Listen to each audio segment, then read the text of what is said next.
皆さんこんにちは。はい、私は今年40歳になる2児の男の子ママで、シミ取りは一度もしたことがありません。そんな私のガチ息向け日焼け対策6選をご紹介したいと思います。別にすごい色白美白肌っていうわけではないんですけど、私あんまり日焼けしないと思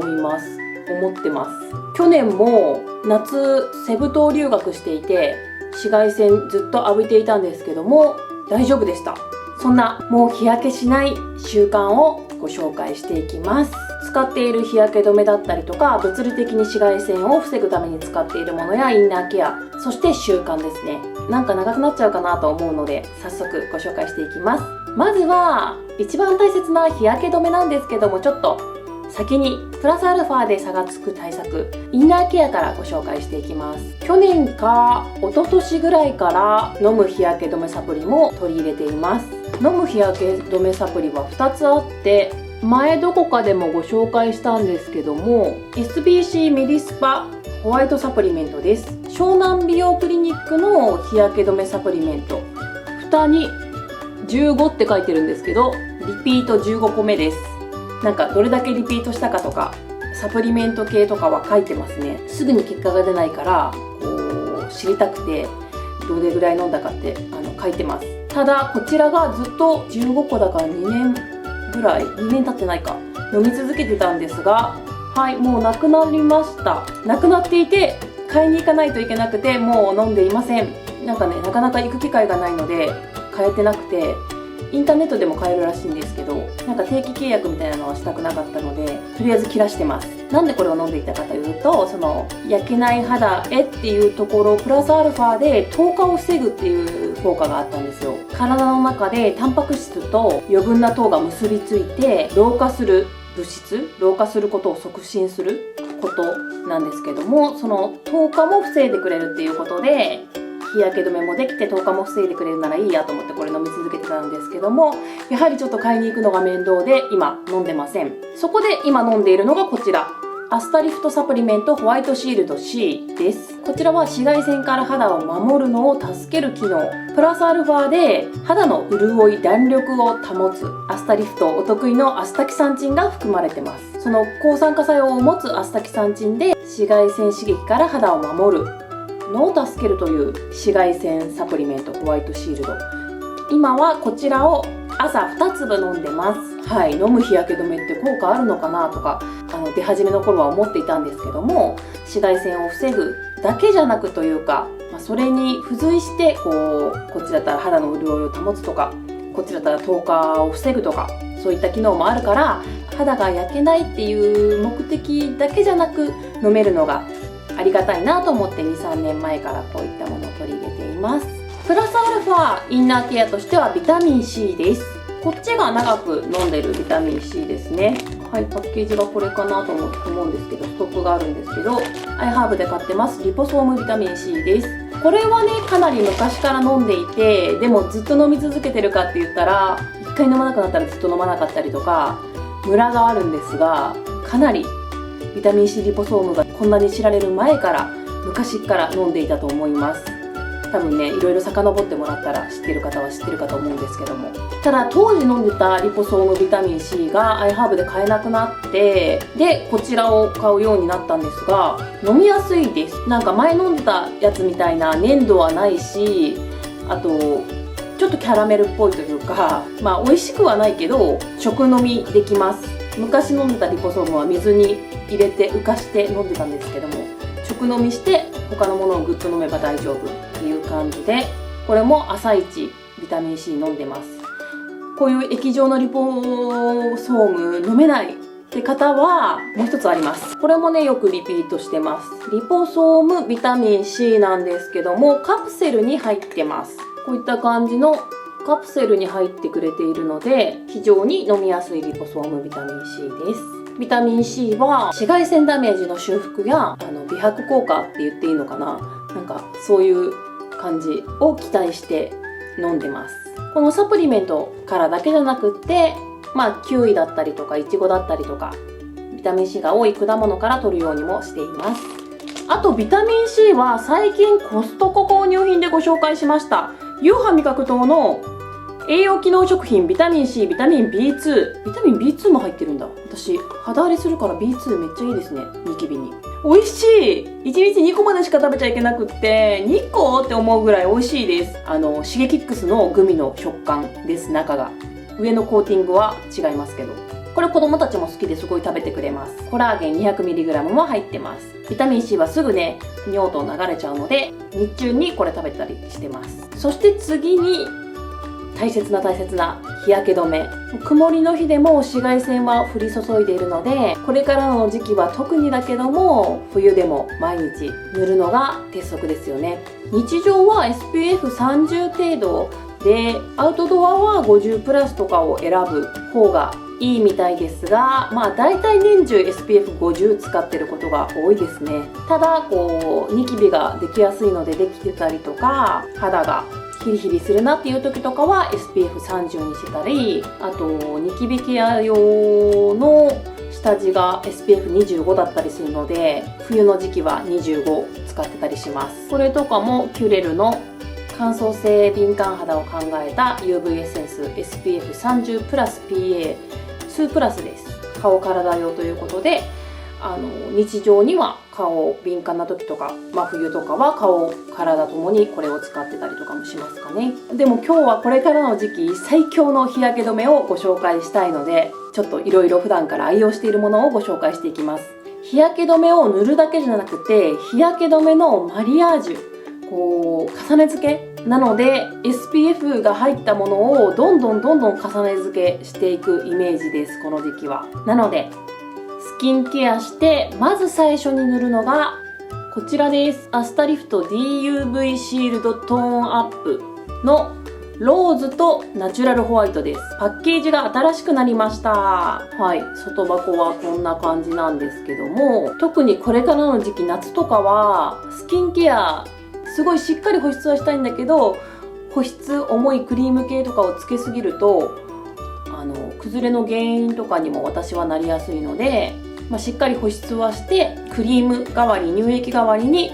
こちらの UV 化粧下地を使っています。 SPF50 プラス PA4 プラスで国内最大値で、今いっぱいいい日焼け止め下地あるからすごく迷ったんですけど、なんでこれを選んでるかというと、やっぱりディープ紫外線まで徹底に防いでくれるっていうのを謳っています。ディープ紫外線はハリ弾力の低下を引き起こすだけでなく、 UVB とともにシミにも影響を与えて肌の印象を悪化させてしまいますってここには書いてあるんですけども、そのディープ紫外線まで防ぐよって書いてる日焼け止めって他にありますかね。私は知らなくて、もう優秀な日焼け止めたくさん出てるから SPF50 プラス PA4 プラスで防ぐのは当たり前、その中でさらにディープ紫外線まで防いでくれるっていうのが私の中ですごくポイントが高くて、こちら気に入っていてご紹介します。で、お色をお見せしますが、こんな感じでローズとナチュラルホワイトで色が違います。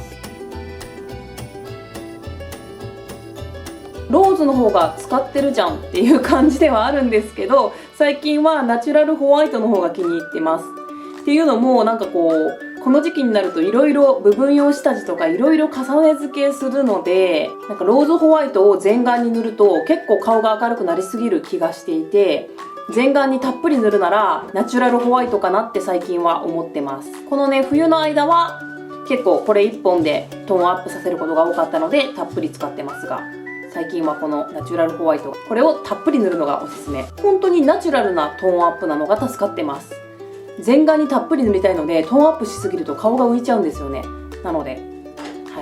これからの時期はこっちですね。もちろんこれだけで仕上げるよって方はこれをたっぷり顔に塗るのも全然綺麗に仕上がります。一応ご使用の目安はやや大きめのパール粒大とありますが、これからの時期は私はしっかりめに塗ってます。こちらはなんと洗顔料で落とせるというのもすごいですよね。洗顔料で落とせちゃうのでクレンジングいらないので、お休みの日なんかもいいと思います。そして花粉、チリ、ホコリからも肌を守ってくれます。私のね、使い切りコスメとか見ていただいてたらわかるかと思うんですけど、何本もリピートしています。そして次に塗るのがこちら、プリマビスタスキンプロテクトベース皮脂崩れ防止下地 SPF50 PA3 プラスです。もうこれからの時期は皮脂崩れ防止が必須です。化粧崩れ防いでくれるので、全体に塗ってもいいですし、ちょっとねこう油分含まれてるから、私なんかニキビとか大丈夫かなっていうのもあるので、私は頬の高い位置と鼻を中心に塗っています。あんまりね、私顎周りニキビができるので、ここはあんまり重ねたくないんですよ。全顔に全量いっぱい重ねてると塗りすぎちゃうので、顎はねあんまり、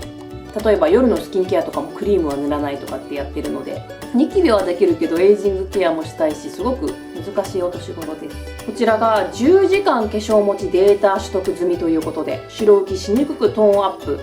こちらはなんとウォータープルーフです。先ほどの日焼け止めは崩れにくい処方にはなっているけど洗顔料で落ちる、そしてウォータープルーフではないんですね。こちらはウォータープルーフということで、しっかりねクレンジングと洗顔料で落とさないといけないんですけども、落ちにくいので、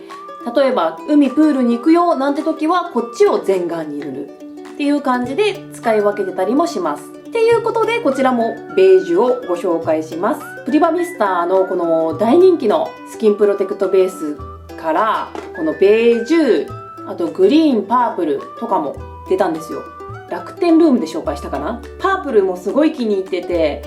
部分用下地で使うときはパープルをよく使ってたりするんですけども、この時期は全顔に使うこともすごく多いので、ベージュをご紹介します。こちらも全顔にたっぷり塗っても悪目立ちしないですし、毛穴がね綺麗に見えます。はい、毛穴カバーまでしてくれます。マイクロスムース処方で毛穴を滑らかにカバーということですね。裏にも使用目安書いてくれてますが、使用目安以上は使わないとちゃんと効果が発揮されないので注意です。そしたら次にファンデーションになります。ファンデーションにも SPF が入っているものを使うことが多いですが、最近はファンデーション塗らない生活をしています。今日も塗ってません。なんだろう、年齢を重ねると塗れば塗るほど肌が汚く見えるっていう感じ。もう昔はパウダーでも陶器肌ピカピカに磨きたかったんですけど、年齢重ねると、小じわだったりたるみだったり、そこにファンデーションが入り込んじゃって、なんかあんまり塗れば塗るほどちょっと汚く見えちゃうなって時が多いので、こういったちょっとベージュトーンの日焼け止め系だけで終わることも多いですし、ここで紹介したいのがこちらのSK2 ジェノプティクス CC プライマーナチュラルベージュです。前にもねご紹介しているんですけども、日焼け止め美容クリームということで、ピテラを含む美容成分もたくさん入っている日焼け止め、 SPF50 プラス PA4 プラス入ってます。私も昔から使ってる人気のCC プライマー SK2 の CC が新登場して、パッケージも新しくなったし、お値段も少しお安くなってま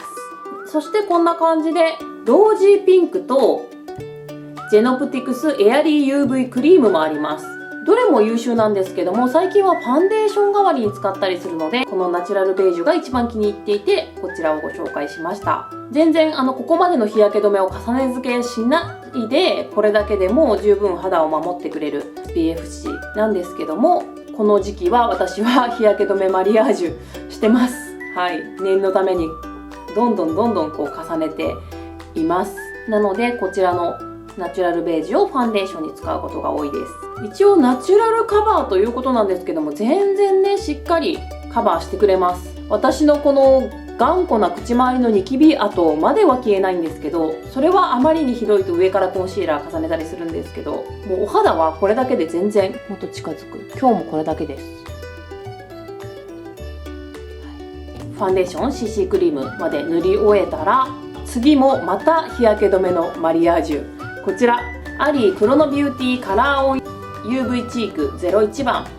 部分用日焼け止めです。 SPF50 プラス PA4 プラスです。はい、これは去年買いました。出た時から気にはなってたけど、去年セブ島で過ごすってなってから完全に徹底防御しなきゃっていうので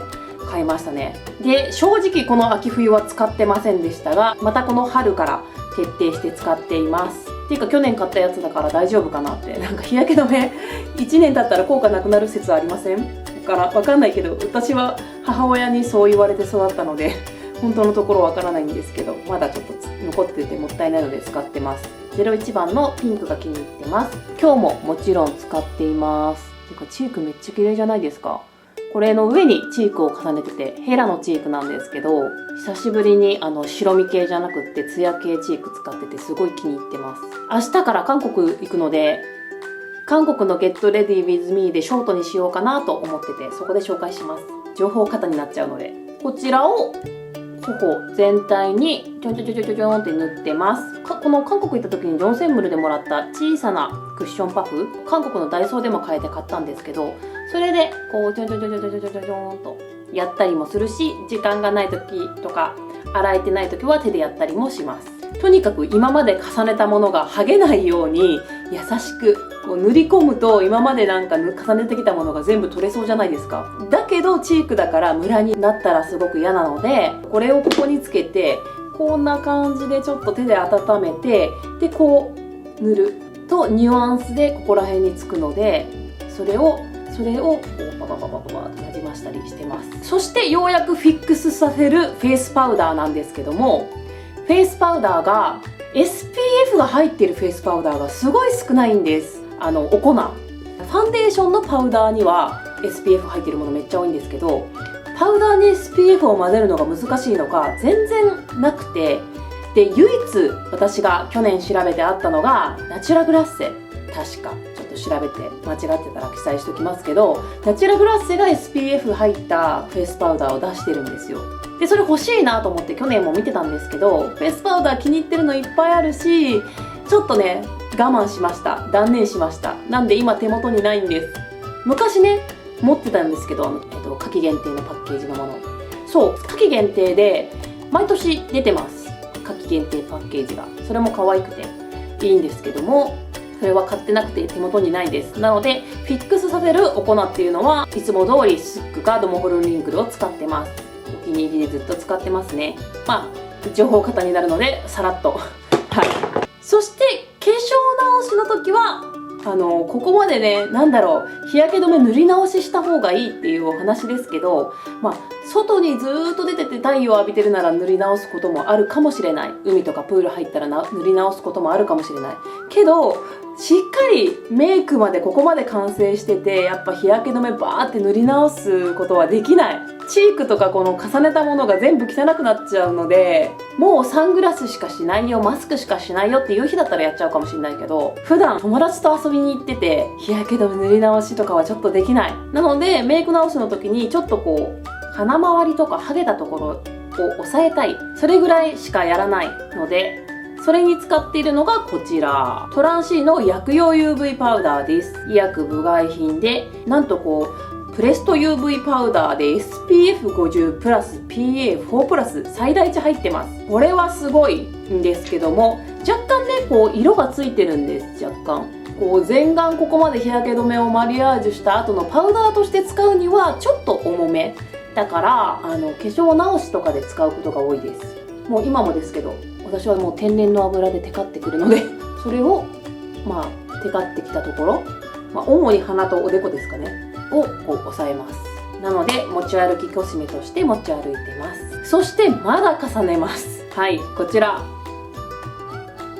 リップクリームです。これは SPF15 です。このねリップクリームに SPF が入ってるっていうやつも少ないんですよね。で今使ってるのはこれって感じです。ちょっとねスースーして気持ちいいんですよ。そしてこれはベリー味、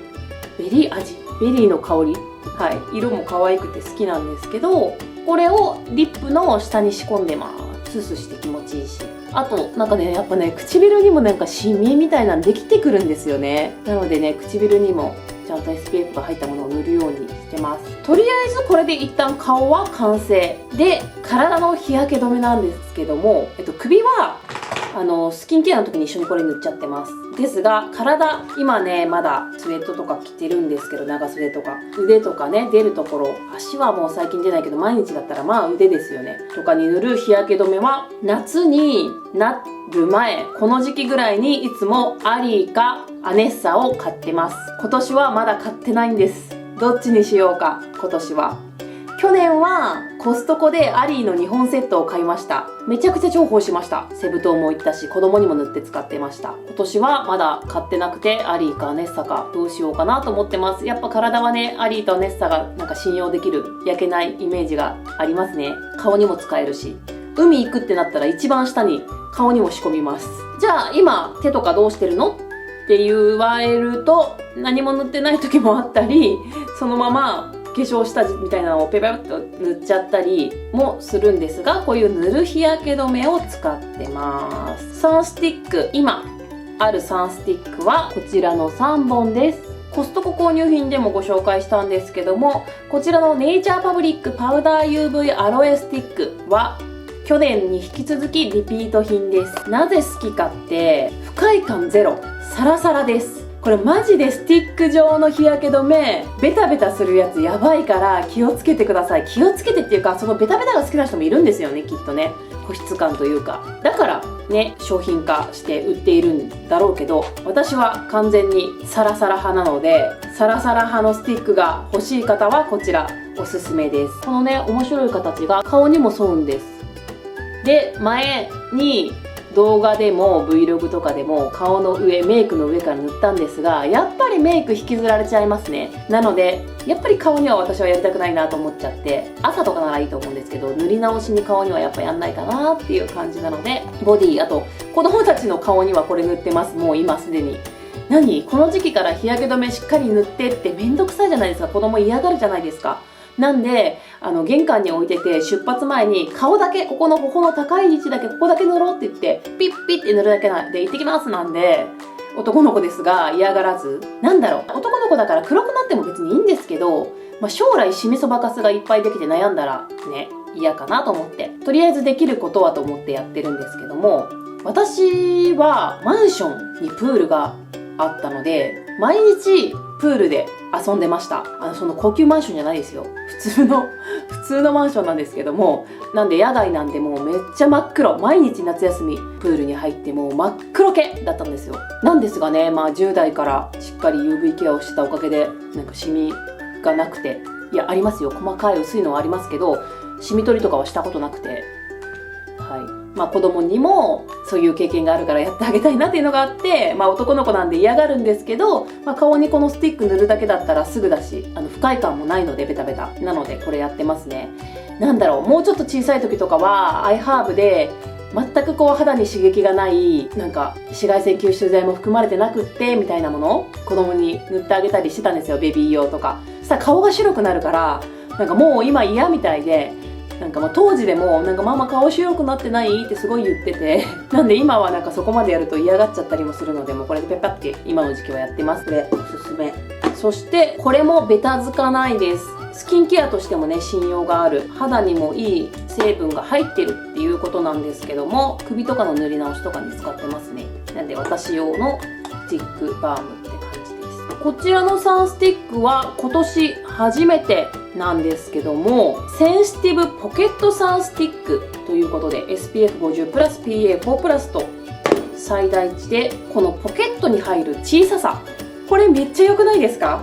ちょっと大きいんですよね、これ。このサイズ感、そしてシンプルな白、めっちゃいいと思って。サムシックコスメティックのものなんですけども、これが2個入って3300円ぐらい。ナイアシンアミドとヒアルロン酸も配合されているそうです。こっちはアロエなんで保湿とか鎮静系ですかね。こちらは美肌成分で PDRN が入ってます。成長因子。今やめちゃくちゃ流行ってる PDRN ですけども、サーモンの DNA から採取されたもの。肌の張りや弾力をサポート。はい。こういうサンスティックを玄関に置いてたり、持ち歩いてたりします。日本化粧品検定1級を取った時に習ったんですけど、この肌に密着させて、スワイプするから塗りムラがない、クリームとかより全面で肌に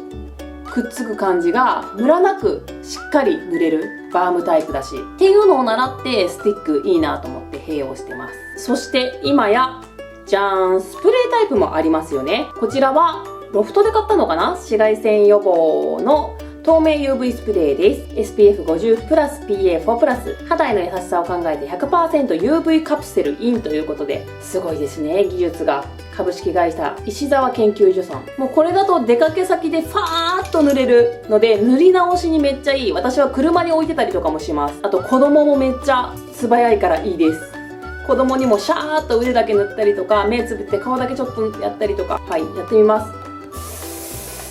こんな感じで、もうなんかほんと何もついてないみたいな、風が来たみたいな感覚です、私からしたら。なんかくっついたとか濡れたとか、そういうの一切なくて、直でやるとちょっとこう濡れた質感っていうのは出ますけど、顔とかふわっと広い面でやると全然なんか不快感何もないんですよね。なんで、なんか太陽出るとこに出るぞっていう時とか、車に置いといてファーってかけたりしてます。なんで、これだけでは、こう、それこそさっきの密着させる、やばい。これシューってやったことで、今、空気清浄機が発動してしまいました。音が入ってたらすいません。それこそ、さっきの日焼け止めバームじゃないですけど、こう、肌への密着感っていうのは、すごく少ないので、プラスアルファの日焼け止めっていう感じで私は考えてます。これだけやってれば安心とかは思ってないです。あくまで日焼け止めのマリアージュっていうところでこちらも使っています。はい、やっと次3つ目なんですけども、3つ目は物理的バリアです。サングラス、帽子、日傘なので物理的バリアです。日傘ね、私は絶対持ち歩いてます。これはね、買ったばかりなんですけども、楽天ルームに貼っておきますね。めっちゃ安くて軽いんです。安かったし、すごい軽いので、なんだろう、すごいこう、持ち歩きにはめっちゃいい。ほんと小さなバッグにも入る感じ。なんですけど、傘の、枝なんていうの？傘の軸？なんだっけ？しっかりはしてないです、これ。なんだろう。強風でも大丈夫って感じではない。強風だと持ってかれるだろうなって感じ。でも日傘はね、もうほんと必須。日射病とかの対策にもなるし、直接日光当たってるのは危ないですよね、本当にこれからの時期。日傘はもう、何年もずっと愛用してます。こんなに軽くてコンパクトじゃないけど、折りたたみなのに軸がしっかりしてて気に入ってるやつがあって、それね、今買えるかな？今ね、我が家にも1本あるんですが、海でも使ってなんか錆びちゃったんですよ。なんですが捨ててなくて一応置いてて、それあるのかな。結構大きくてしっかりしてて、これって6本骨が6本なんですけど、骨が6本なんですけど、骨が8本なんですよ。晴れ雨兼用でめっちゃお気に入りの傘があって、これもう一回買います。今もあるんですけど外に錆びてるんで、これもう一回買います。楽天ルームに貼ります。なんで日傘も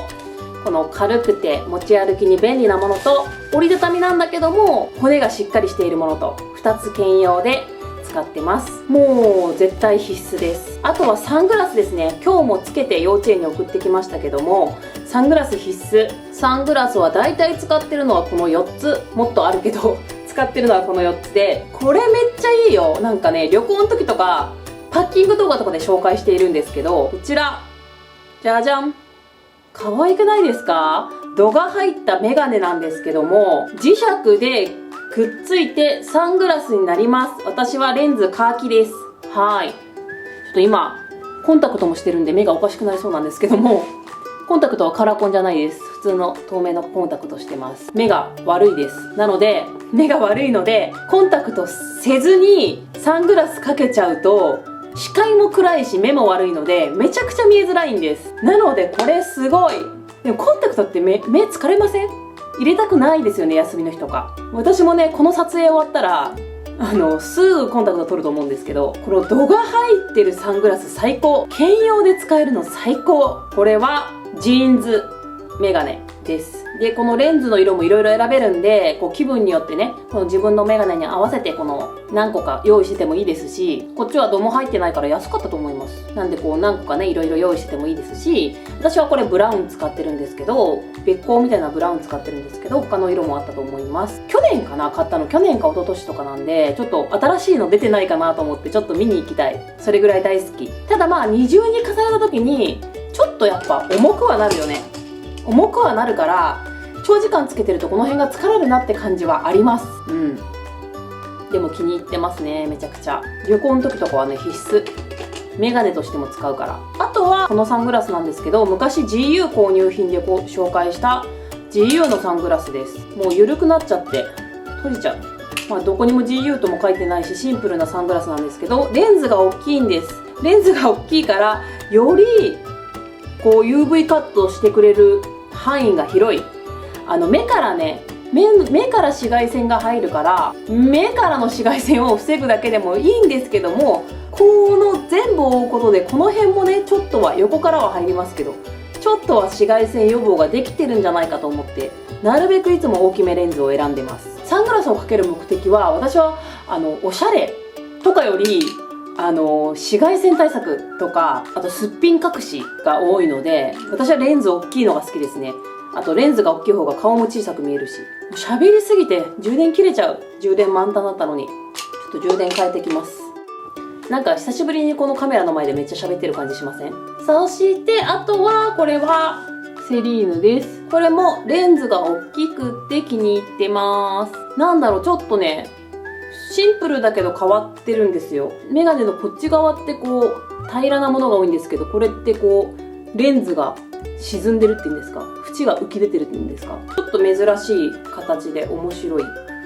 し、シンプルだし、レンズが大きいのでこれも気に入ってます。あとはミラー、全部レンズに映ってますけども、ミラーレンズです。モンクレールのものです。これもレンズが大きいですね。とってもスポーティーでかっこよくて、あと軽いんです。めっちゃ軽いので耳が疲れないですし、このなんかマットな質感もかっこいいです。あともう完全に目が見えないので、相手から今年もこの4つのサングラスをね、使い分けるかなって感じです。そして物理的に防ぐと言ったら帽子なんですけども、この形最近なんか気に入ってて最近買ったんですけど、なんだろう、こう横に広いからキャップよりかも顔を覆ってくれるんですよ。これなんとテムで買いました。なんだろう、こういう初挑戦の形ってどうなのかなっていうのがあるので、これは買って正解でした。ベージュと黒を買ったんですけども、その他カーキグレー、コーヒーもありますね。1300円で買いました。なんだろう、ちゃんとつばがラフィアっぽい感じで、こういう風に大きくってキャップみたいになってる。可愛いんですよ。ベージュがこんな感じ。ちょっとこれがついてると田植えっぽい人になっちゃうけど、これは取り外しできます。テニスとかゴルフとかしそうファスナーがついてて、この上が外れるので、そしたらサンバイザーみたいな感じにもなります。だけどこの後頭部の日焼けとかも防ぎたいから、後頭部の地肌の日焼け、そしてヘアダメージ、そして熱中症予防にはこのね、紫外線も防ぎたいから、これを外すことはないかなと思います。あとはこちら、こういう感じの帽子。帽子もいっぱい持ってるんで何紹介しようかなと思ったんですけども、これはなんだろう、この紐がついてるのでグッと締めて自転車乗っても飛んでかないから気に入っててよく使ってます。ナゴンスタンスの帽子です。アウトドアとかでも使えるようなつば広の帽子で、なんだろう、つば広の帽子ってちょっとエレガントになりがちじゃないですか。エレガントなこのつば広の帽子も素敵なんですけど、アウトドアのこうガチつば広帽って感じです。どちらかといえば。で、このね、緑の紐もおしゃれで可愛い。ルーちゃんの毛がつきやすくてすごいついてるのが嫌なんですけども、ナゴンスタンスのものです。こんな感じで帽子。あとはアームウォーマーとかもね、何回も買ったんですけど使わないんですよ、私。どちらかといえば UV カーデや UV パーカーを使ってますかね。こちらはユニクロ購入品でご紹介しているユニクロの UV カーデ。ブラック、ホワイト、ブルー持ってます。レッドも持ってるんだけど、レッドは UV じゃなかったような気がするんだよな。はい。168センチ、骨格ナチュラルの私は L サイズ。そして UV パーカーはベージュ2つ、質感が違うものですね。もういつ買ったかわかんないですけど、 UV パーカーベージュ2つ持ってます。そして白も持ってるはずなんですけども、ちょっと今見当たらなかったです。 UV パーカーもベージュ2つは L で、黒に関しては XL です。こうゆったり多分着ることが多いのかな、上から羽織ることが多いのかなっていうので XL かな。物理的に紫外線を防ぐのはサングラスと日傘が一番使います。そして今日はガチ生き向けの UV ケアということで、4つ目は髪と頭皮も守ることが美白を制すということで、はい。紫外線は髪を乾燥させて頭皮を老化させるらしいです。なので UV カットスプレーを髪の毛や頭皮にかけます。なんかね、あんまり私でもこの分け目、頭皮にスプレーするらしいんですが、なんかあんまりそれはやったことなくて、でもなんかまあやった方がいいらしいです。けど大体私は頭皮は帽子と日傘で防いでます。なのであまり頭皮焼けて痛いみたいなことは今のところはないんですけど、そういうのもこういうスプレータイプの日焼け止めで防ぐ方がいいそうです。あと髪の毛もね、紫外線ダメージを受けるので、帽子に入れ込んじゃうとか、こういうスプレーで防ぐ。でもスプレーで防ぐって完璧に防げないんだよなって思うんだけども、なるべくそれをした方がよくって、でこっちはね、こう顔とかにシューってする時にね、全体に髪にもかかっている感じですけども、髪用ではないんで、なんか髪にかけるとしたらこちらのウエラカラーモーションプラスルミナススプレーを使ってます。ヘアトリートメントオイルスプレーなんですけども、静電気防止や UV カットもしてくれるということです。なんか SPF 値とかそういうのは書いてないんですけども、 UV ケアもしてくれるそうです。オイルスプレーということで、ヘアオイルが重い時、夏とかヘアオイルベタベタしすぎてると全体的にベタベタ感出るじゃないですか。ヘアオイルをつけたくないけども髪を艶やかに見せたい時とかに使ってるヘアスプレーなんですけども、 UV 効果もあるということで、夏はこれですね。これをかけると艶やかにまとまります。ちょっと40代は髪も頭皮も守っていかないと白髪が出てきたり髪が薄くなってきたりするのかなと思うので、抜け毛の原因にもなるそうなのでやっていきます。そして5つ目はブルーライトカットですね。ブルーライトでも焼ける時代、スマホ、パソコン、LED ライト。ブルーライトは肌の酸化を進めてシミくすみの原因になると言われています。なのでどうせやるならブルーライトカットしてくれるコンタクトやメガネ、そしてスキンケア、クリームなどを選ぶといいかなと思ってます。ちょっとこのメガネブルーライトカット入ってたか忘れちゃったんですよね。もし買う方がいたら店頭で聞いてほしいんですけど、同じジーンズメガネのいつもかけてる黒縁のものはブルーライトカットしてくれるので、家ではそれかけてることが多いですかね。あとはコンタクトレンズもブルーライトカットのものを選ぶようにしています。一つ紹介するとしたら、今年出会えてよかったみたいな動画で昔紹介したかなと思うんですけど、このコンタクトピュアリティ、私は楽天ルームにも貼ってて、毎回楽天でピュアリティのサークルブラウンを使っています。ブルーライトカット、紫外線カットをしてくれます。今日は普通のコンタクトなんで見せることができないんですけど、私はイエベハルのブリリアントということで、こうくっきりした目の黒目が、もともとサークルがはっきりしてるらしいんですよ。だからサークル系のレンズが似合うんだと思って、なんかソフト系で目の縁がボケるものよりかもサークルがしっかりしてるものの方が似合うなと自分でも感じていたので、こちらのマイナス 1.75 を買ってつけてます。なんかね、私見えすぎるのも気持ち悪くなっちゃうので、マイナス 1.75 でいつも買ってます。カラコンどこの使ってますかっていうのもよく聞かれるので、ここでもご紹介しておきます。これもブルーライトカットです。化粧下地はラロッシュポテとかナチュラグラッセとかの UV にブルーライトカット入ってるので、外行くよっていう時じゃない時は、家でずっとデスクワークとかいう時はそういうのを選んだりもしてます。あとはパソコンとかこの画面とかにブルーライトカットシールを貼ったりで対策ですかね。そして最後6個目は美白リセットケアということで、紫外線浴びたなーっていう日のスキンケアになります。少しでも焼けちゃったなって思ったら24時間以内が勝負らしいです。冷却、ビタミン C 導入美容液、あと美白成分入ってる美容液とか、あとは保湿パック、冷蔵庫で冷やしたシート系パックとかで冷やしたりするのもとても大事になってきます。まずはボディなんですけども、ボディ用の化粧水ではないんですけども、ボディ用に買った大容量化粧水ビタミン C です。もうパシャパシャもったいなくないように全身に使えるビタミン C 誘導体が入った化粧水。ただこれね、いつ買ったんだろう、また今年買い直さないとっていうぐらいちょっと古いかもしれないけど、こういうビタミン C 入りの安くて大容量の化粧水で体は全身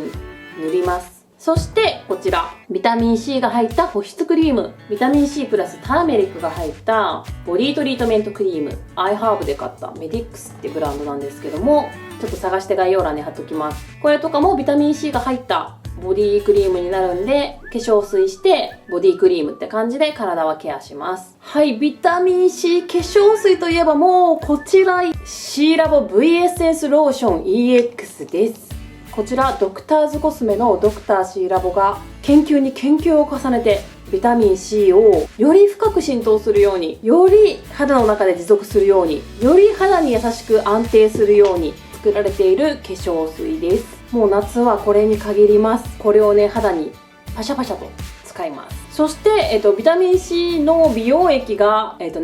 オーガニックのものが最近はすごく気に入ってたんですけども、今ね、開封しているビタミン C はこちらになります。まだね、使い始めでこれ1本目なんですけど、スキンフードのダークスポットクリア、柚子のビタミン C になってます。サラサラ系ですね。ちょっとまだ使い始めでわからないんですけども、サラサラ系で使い心地は悪くないですし、ダークスポットに効くっていうことでいいなって思ったんですよね。なんで初めて使ってみてます。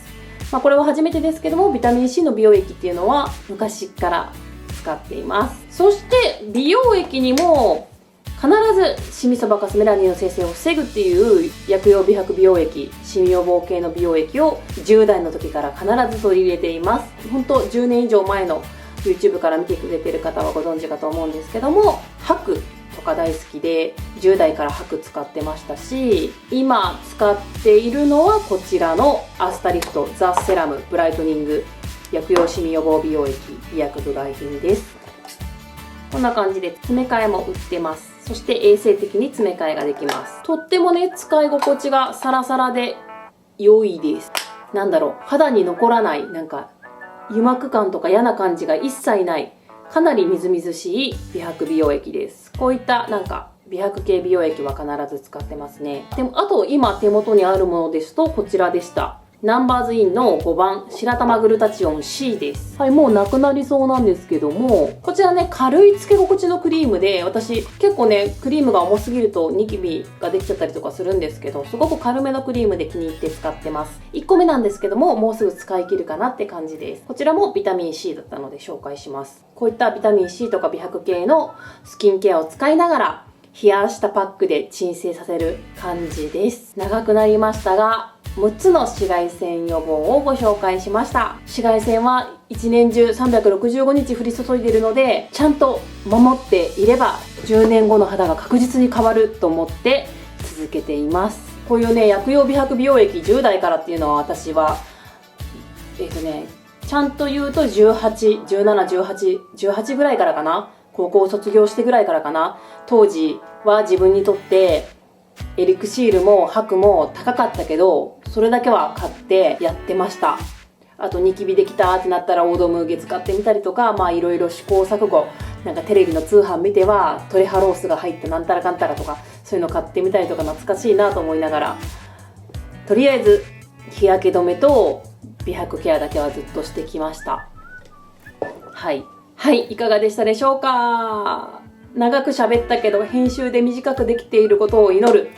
最後まで見たよって方は最後まで見たよってコメントを残してください。そしてさらにおすすめだよってものあればコメント欄でお待ちしています。そんな美容大好きな私なんですけども、インスタグラム毎日更新しています。関連動画やチャンネル登録もお願いします。また次回のビデオでお会いしましょう。さよなら、またね。